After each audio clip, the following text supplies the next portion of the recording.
Rarely a single low, pulsing synth note like a slow heartbeat. It's joined by a faint, melancholic piano melody. Narrator, calm, measured, almost a whisper.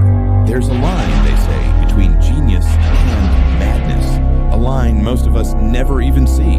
But for one man in a perfectly ordinary suburb, that line wasn't just blurred.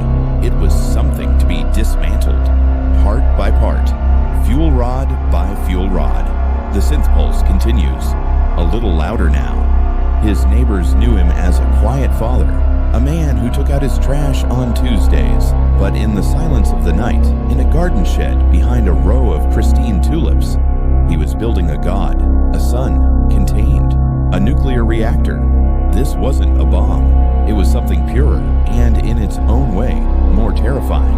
An obsession, a prayer to the atom itself. He wasn't a terrorist, he was a pilgrim, and his Mecca was a hardware store, and the darkest corners of the internet. He sourced his materials from a digital underworld most will never know exists.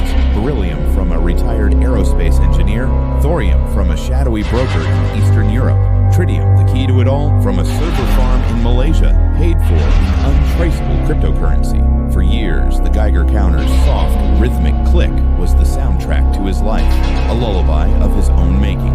He was so close. He could feel the hum of creation in his bones. The music swells slightly, adding a layer of tension with a low cello note.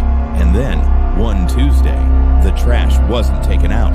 A single mundane detail that broke the spell. A worried call from a neighbor? A wellness check.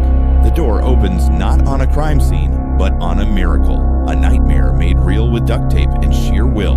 The authorities found it there, in the shed, glowing, faintly, a monument to one man's beautiful, catastrophic dream. They asked him why. He simply said, "I wanted to see if I could." We build fences around the impossible. We create laws, systems, whole governments to keep the sun in the sky. But we forget the most volatile element of all isn't plutonium. It is the human mind. Unchecked, unafraid, and yearning, above all else, to touch the light. The final piano note hangs in the air, then fades to